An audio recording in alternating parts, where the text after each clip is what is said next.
नमस्कार साथियों, welcome to प्रबल एग्रो स्टडी। साथियों, आप सभी का प्रबल एग्रो स्टडी में स्वागत है।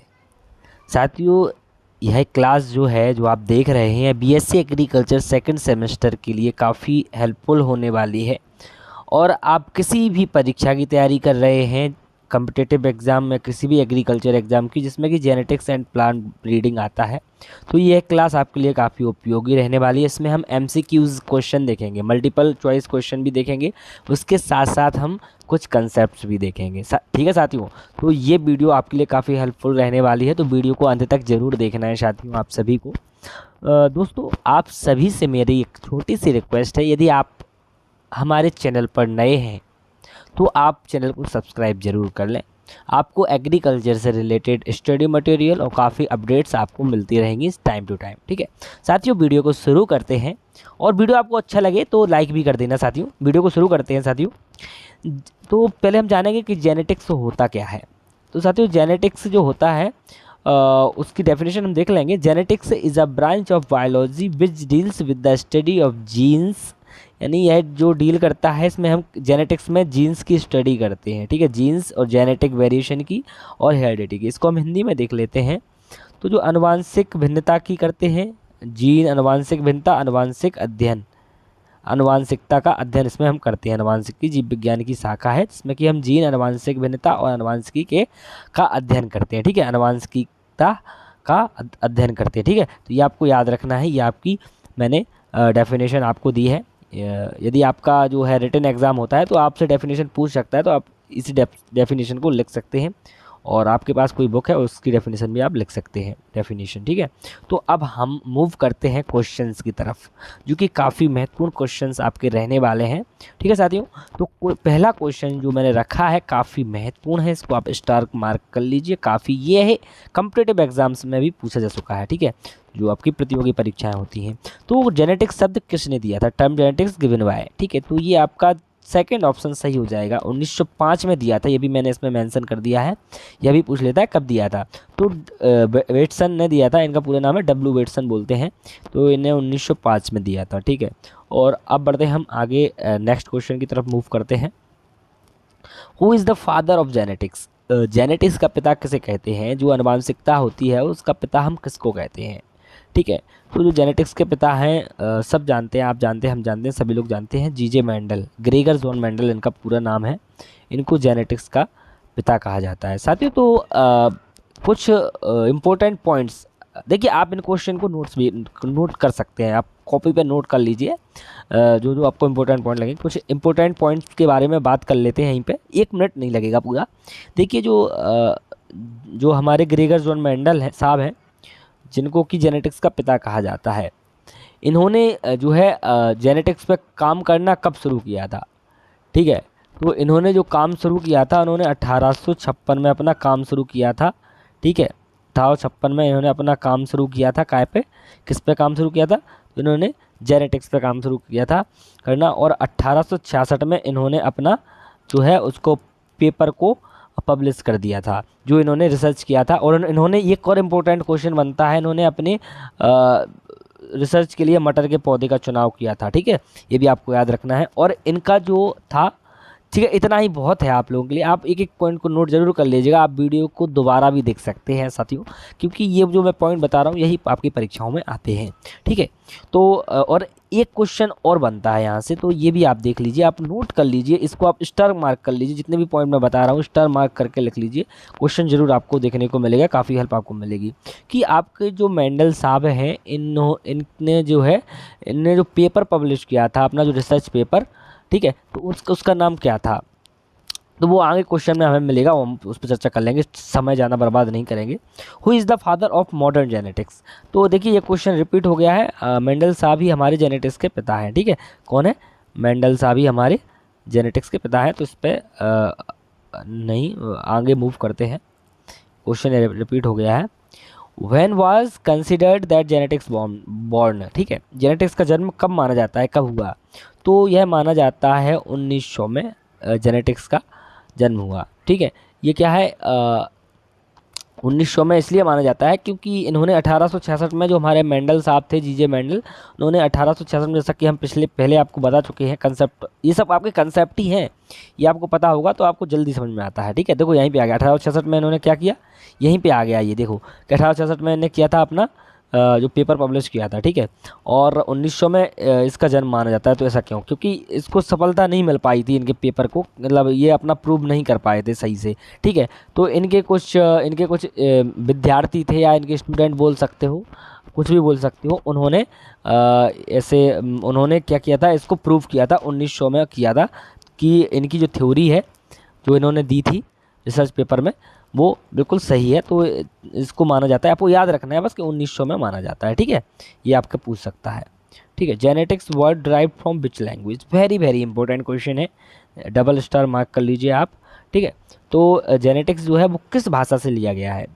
आप जेनेटिक्स का पेपर देने जाएंगे तो ये क्वेश्चन आपको रखा मिलेगा। ठीक है, तो ग्रीक भाषा से लिया गया, आपको बिल्कुल ध्यान रखना है।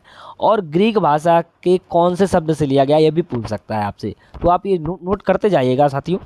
देखिए मैं आपको सब कुछ बता रहा हूँ, इसमें देखिए आंसर मेंशन नहीं है, इसमें अगर आंसर भी लिखा होता सब कुछ तो मैं आपको पीडीएफ भी दे देता। ऐसे पीडीएफ का क्या करोगे आप, इसमें आंसर भी नहीं लिखा है।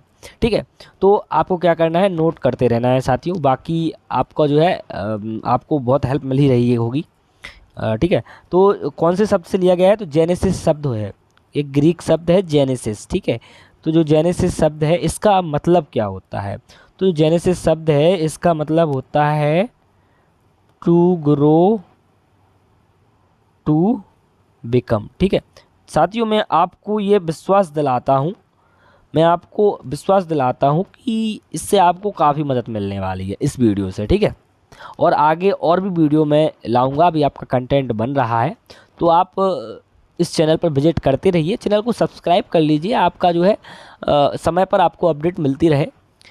मैं जो है आपके सिलेबस के अकॉर्डिंग ही क्वेश्चन तैयार करता हूँ, ऐसे मतलब आलतू फालतू क्वेश्चन यहाँ से नहीं लेता हूँ। ठीक है, the term gene given by, तो जो जीन शब्द है वो किसने दिया, जीन शब्द को किसने दिया था? ठीक है, ये आपसे पूछा गया है।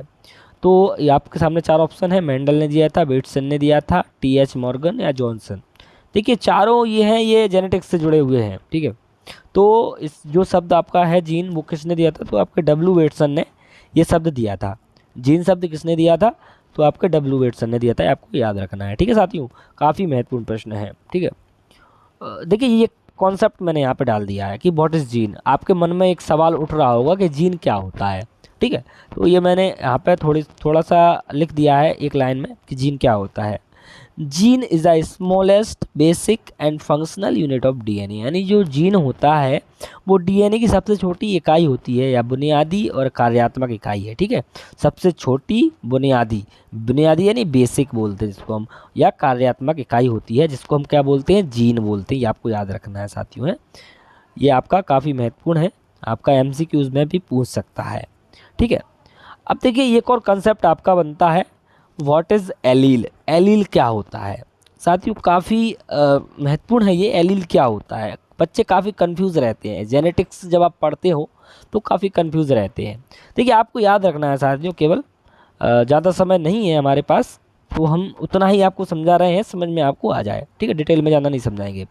तो देखिए व्हाट इज़ एलील, एलील क्या होता है, तो आपको समझना होगा एलील क्या है। तो मैंने चार ऑप्शन दिए हैं, क्या होता है, two alternate form of gene होता है एलील। ठीक है, या एक सिंगल जीन को हम एलील बोलते हैं, या एक और दो दोनों, यानी सिंगल जीन और देखिए इसका जो सही आंसर है आप लिख लीजिए, ऐसे लिख सकते हैं आप, हिंदी इंग्लिश दोनों में लिख सकते हैं, हिंदी में लिख सकते हैं, जीन के दो वैकल्पिक रूप को हम एलील बोलते हैं, या two alternate form of gene are called allele. ठीक है, ऐसे भी आप लिख सकते हैं। ठीक है, हिंदी इंग्लिश दोनों में मैंने आपको बता दिया है।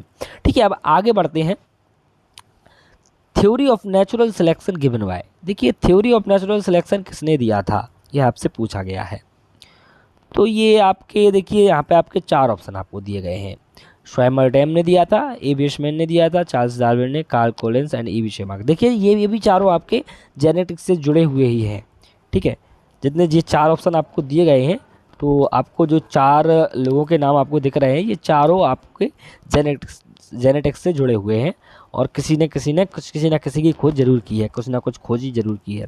ठीक है, तो जो चार्ल्स डार्विन इसका सही आंसर हो जाएगा। ठीक है, डार्विन भी आपसे पूछ सकता है, अकेला डार्विन दे सकता है ऑप्शन में, और सी डार्विन भी दे सकता है, चार्ल्स डार्विन भी दे सकता है। तो यहाँ पर लिख लीजिए अपने कॉपी पर, नोटबुक पर आप ज़रूर नोट कर लीजिएगा। ठीक है, आशा करते हैं आप ये सब क्वेश्चन नोट ज़रूर कर रहे होंगे, क्योंकि आपका जो है आपको रिवीजन करने में काफ़ी कम समय लगता है जी आप नोट करते हैं, और लिखने से जल्दी याद भी होता है, ये भी आप समझ लीजिए बात को।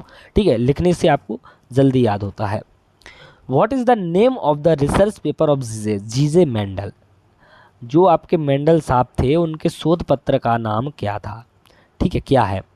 तो साथियों जैसा कि मैंने आपको पहले बताया था, ठीक है, कि मैं आगे क्वेश्चन रखा हूँ उसके बारे में। ठीक है, तो वहाँ मैंने ज़्यादा चर्चा इसके बारे में नहीं की थी, तो यहाँ मैं आपको बता देता हूँ क्या है। ये अब काफ़ी महत्वपूर्ण प्रश्न है, सारे प्रश्न मैंने महत्वपूर्ण ही रखे हैं। आप डबल ट्रिपल मार्क इस पर जो है स्टार लगा सकते हैं, जो भी आप चाहें, जितने आप चाहें उतने स्टार लगा सकते हैं।